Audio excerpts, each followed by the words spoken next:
Imagine fleeing war and prosecution to finally arrive in a safe destination in a new country. Here, you learn the language, earn a degree, get married, and spend nearly a decade building a life for yourself. Yet, in the eyes of the law, you remain a refugee. Danmark faktisk en paradis. Problemet hvorvidt det en paradis for os. This is the story of Tarek, who is fighting for his right to remain in the country he calls home.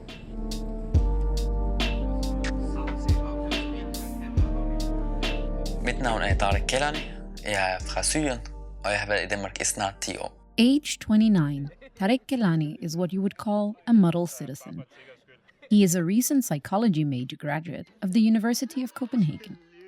He's also a husband, a friend, an MMA fighter, and the deputy head of the Danish Refugee Council's youth association, DFUNK. On paper, however, Tarek remains a refugee. This status is unlikely to change anytime soon, putting him at constant risk of being kicked out of the country. Det, der sker, når man kommer til Danmark som flygtning, det er, at man får en midlertidig opholdstilladelse på 2 år, som man skal forny hvert andet år. Hvis man ligesom mig har været i Danmark i 10 år, så har man levet under den her konstant midlertidighed i al den tid. The Scandinavian country Denmark is home to roughly 6 million people. It constantly scores high marks for happiness, renewable energy, and work-life balance. But these privileges are not extended to all. In the 10 years since Tarek's arrival, the political narrative around foreigners has taken a sharp right turn. Once considered open and liberal, today, Denmark has some of Europe's toughest immigration laws. This is partly due to a unique opt-out agreement that Denmark has with the EU, which allows the Danish government to define its own asylum legislation. For at få permanent opholdstilladelse er der en hel masse krav, man skal opfylde. Det sværeste af dem, det er, at man skal have en fuldtidsjob på 3,5 år, uafbrudt med en bestemt løn. Og hvis man ligesom mig har valgt den lange uddannelsesvej, så vil der gå rigtig mange år, før at man kan komme i gang med at arbejde og søge om permanent ophold.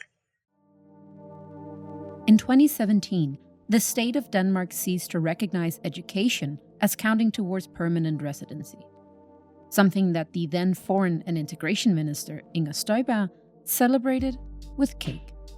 Today, the only way to obtain permanent residency and later citizenship is by working full-time.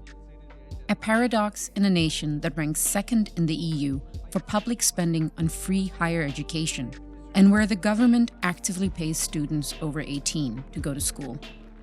As a result, youth with refugee status are left with an impossible choice. Jeg har aldrig fortrudt at tage en uddannelse, fordi uddannelsen for mig har været, og rigtig mange andre flygtninge ved jeg, en sikkerhedsgaranti. Når jeg har en uddannelse, der er ikke nogen, der kan tage det fra mig. Nu er jeg færdig uddannet psykolog, og det er for evigt.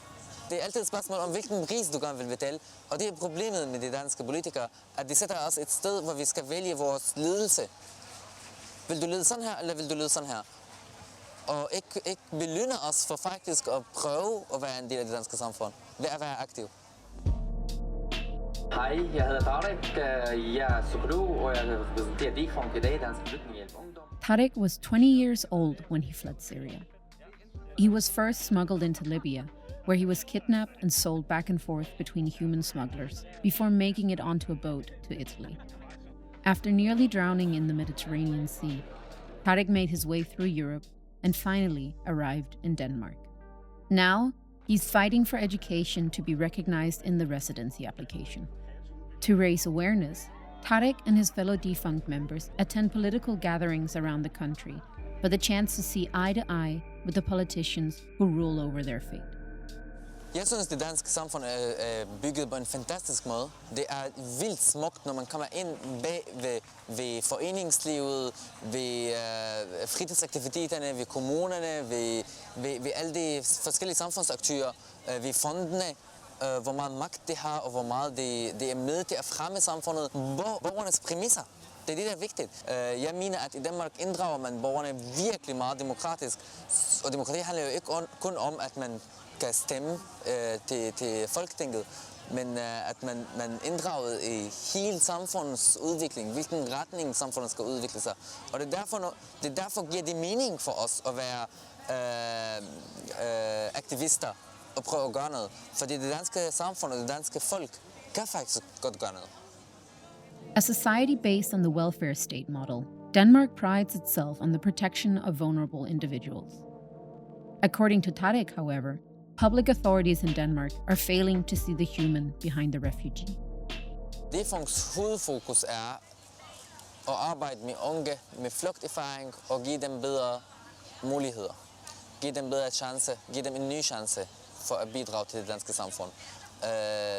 Prøv virkelig at benytte dem. Benytte de erfaringer, de kommer med, de muligheder, der er i det danske samfund. Og lave den der sammenkobling mellem folk, der står uden for fællesskabet og mangler et fællesskab, og et fællesskab, der ikke helt kan finde ud af at invitere dem. Reversing 10 years' worth of anti-immigration legislation in a time where right-wing nationalism is on the rise in Europe is no easy task. It is nonetheless an urgent one, especially for Syrian refugees like Tarek. Jeg synes, det er dybt problematisk, at uddannelse ikke tæller med i kravene til permanent ophold. Det skubber på den måde flygtninge til, og det er et ufaglært job frem for uddannelse. Det viser jo, at det politiske narrativ hviler på en forestilling om, at flygtninge skal blive brugt som arbejdskraft og betale skat, frem for uddannelse og realisere sig selv og udvikle sig.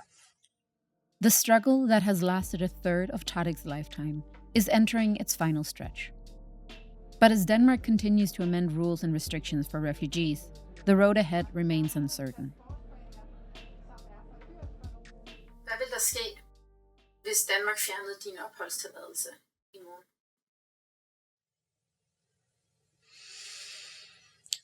Jamen, det vil sætte gang i et gammelt traume om at være på flugt og være flytning. Det vil også udlægge mit projekt om at skabe et nyt hjem, et nyt narrativ, en ny fortælling om, hvem jeg er og hvad jeg gerne vil være. Resilience is what has kept Tarek going. By the time he will hopefully obtain his permanent residency, Tarek will have lived more than 15 years in Denmark. After that comes citizenship.